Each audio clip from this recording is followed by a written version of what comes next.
And of course, if this is your first time here, hit that subscribe button and turn on bell notifications because we are all about improving.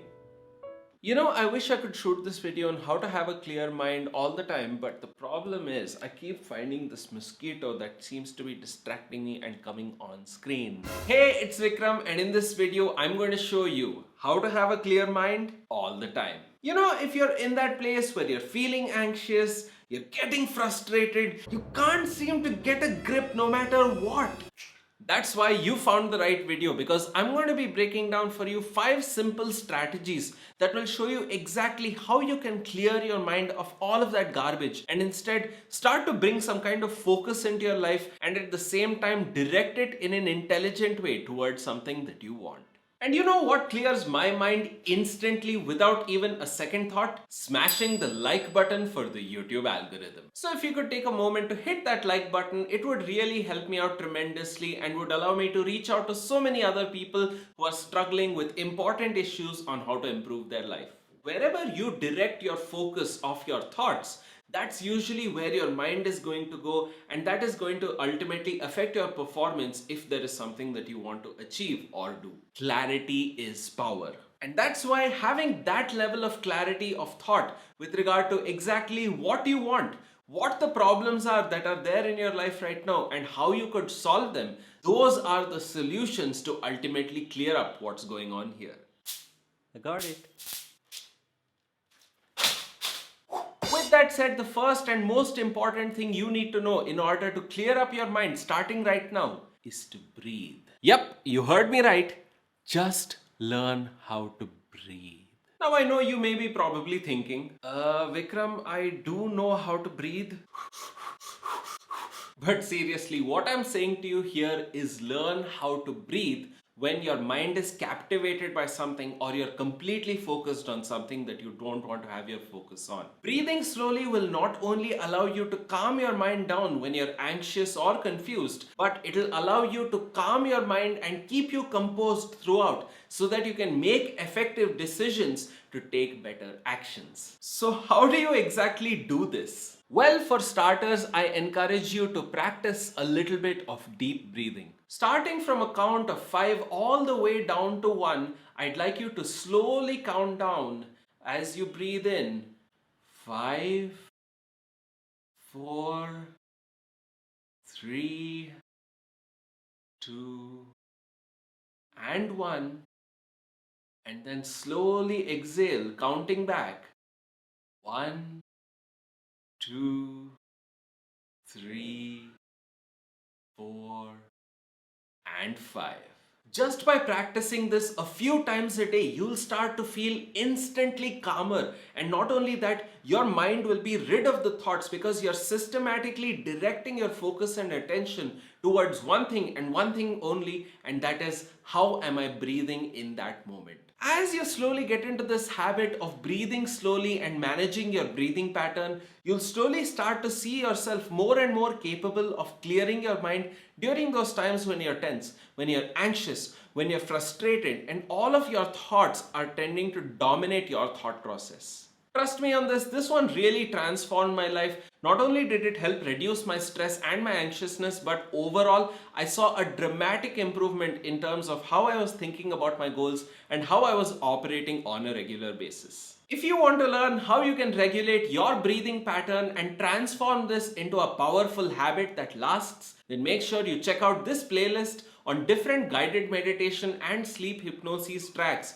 that will show you exactly how you can achieve this. I've listed the same tracks in the description below if you want to check it out there. The second thing that you can do today to achieve that peace of mind, really understand how you can go about creating that clarity of thought, is by having a routine. Yup, it's time to establish exactly what you're doing during your awake time all the way up until you fall asleep. Now I get it. Maybe you don't want to have that strict routine or put yourself under the pressure where you have to do something as soon as you wake up. But what I'm talking about here is doing certain things throughout your day to understand exactly what you would like your day to represent and how you would like to feel at the end of the day. The important thing here is to not look at your routine as being restrictive or something that is curtailing your freedom. In fact, it just might give your freedom that much more meaning. See, this routine can be a daily routine, a weekly routine, or even a monthly or yearly routine. Think of some of the things that you would like to do during your day that would allow you to feel like you're headed towards a certain goal. What is it that you would like to spend your time doing on a regular basis? By doing this, not only are you distracting yourself from all of the things that you maybe don't want to think about, but at the same time, it allows you to direct your focus on exactly what you want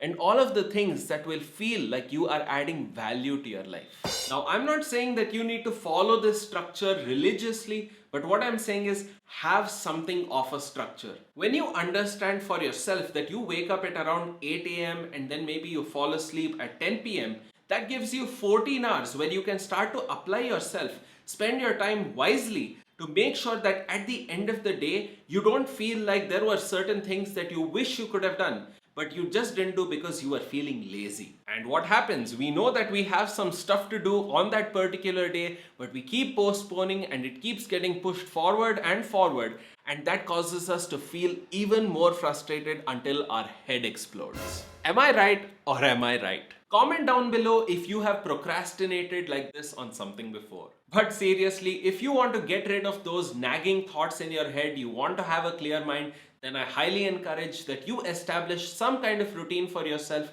because that will not only give you direction towards a particular destination. When you get there, ultimately, you're not going to look back and say that I wish I was thinking less and doing more. The third strategy in order to clear your mind is to distract yourself. I'm asking you to find your fix. If you're someone who has these thoughts that once they enter your mind, they just don't seem to go away, this is a powerful strategy that you can start applying today. Like, if the only thing that you can think of is a negative thought and you just can't seem to let it go, like a really bad pop song, then just distract yourself. Think about a joke. Get up and go somewhere else. Yes, you can change the environment. In the heat of the moment when you're being pressurized by that thought, if you can take a moment to actually see the other side, see what else you can do to bring yourself out of that thought, out of that entire pattern of thinking, then you're going to benefit yourself strongly. So be it something as simple as doing something else, thinking and feeling something else, or really going about changing where you are in that moment and shifting yourself to another environment, all of this is going to benefit you tremendously. Now, I know you may be thinking to yourself, oh, Vikram, how do I distract myself from something that is going on in my own mind? Well, once again, the key to everything is practice.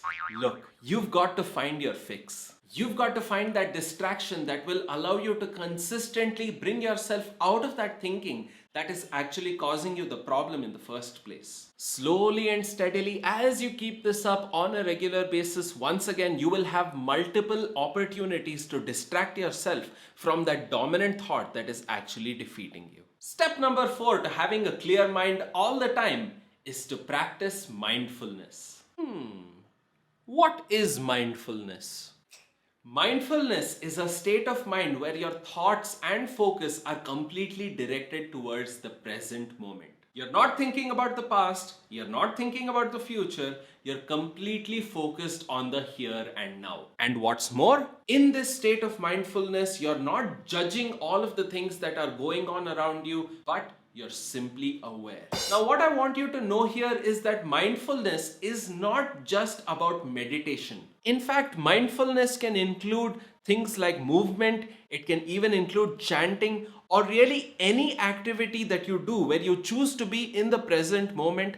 All of that can comprise of some form of mindfulness. Like recording this video, my complete focus and attention is on the camera where I'm talking to you and making sure I'm able to communicate the message that I want to. And at the same time, I'm distracting myself from the past, not focusing on the future either, but I'm focusing on you and what I have to share to help you improve your life. Also, when you're practicing mindfulness, it may just happen where you're not able to focus completely on the present moment. Oddly, that's usually when that nagging thought comes into your head and just doesn't seem to go away. That's why it's called practicing mindfulness. You've got to make this into a practice. So if you want to practice mindfulness, all you need to do is stop multitasking, focus on one thing at a time.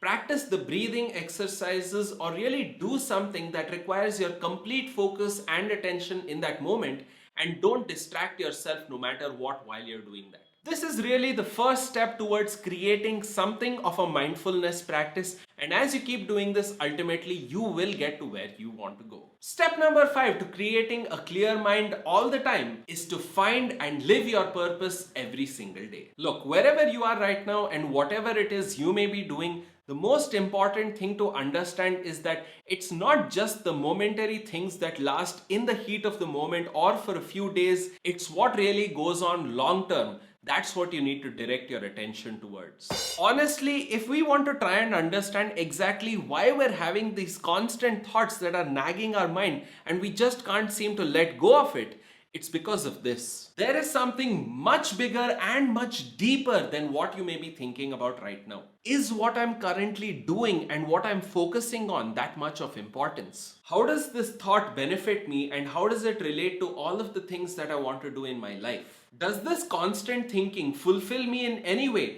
Does it allow me to fulfill any kind of purpose, and how does it serve me? It's this kind of thinking that is going to broaden your perspective as to exactly why you're thinking this way in the first place. Look, we all get anxious thoughts, sad thoughts, depressive thoughts, frustrating thoughts, angry thoughts, and so many more things. But ultimately, it's up to you to recognize exactly why this may be happening and what you can do to change the situation, and really examine what this is doing to you, because if you don't do something about it, it's going to continue forever. Look, I know where you're coming from. There have been days where I started thinking about something, but no matter what I did, I just could not let go of that. And there may be days where you feel this a little bit more than other days. Even other people may feel this more or less than you. But what I found is that if you can find a purpose, something that you're passionate about, a larger goal, something that demands your complete focus and attention, you can't help but be drawn towards it. And funnily enough, it gets drawn towards you as well. I want you to know that what you think is what you become, and that you are your thoughts. Ultimately, it's a matter of choice. What you choose to focus on is up to you. If you decide to focus on something negative, it's probably going to be a negative outcome. But if you can focus on something positive, then it's going to lead to a positive outcome. Clarity of thought comes from having clarity of purpose, and clarity of purpose comes from knowing exactly what you want for yourself and how you're possibly going to go about pursuing it. Remember that the most important thing here is to think about something that really matters to you, because that is what is going to help you get distracted from all of the thoughts that are distracting you in the first place. Make it a practice, and all of those unnecessary thoughts that are keeping you from experiencing that peace of mind, they are all going to ultimately disappear once and for all. If you want to discover your passion and purpose in life, then hit the I button, check out this video, because I'm going to be showing you a step-by-step process on how you can take your learning from this video to the next level. In the meantime, make sure you follow all 5 of these steps that I've laid out for you. Comment down below and share with me which one of these steps you're going to apply first and what kind of results you see. Also, let me know any other questions that you have and what else you'd like me to cover here on this channel in future videos. If you found this video of value, make sure you hit that like button. Go ahead and share this video with your friends and family so that they too can build their clarity and have that peace of mind that they are all striving for. Feel free to add me on Instagram and Facebook if you want to be part of it there. And if this is your first time here, make sure you hit that subscribe button, turn on bell notifications so that you never miss another video towards becoming the best version of yourself. This is Vikram signing off, and I'll see you in the next session.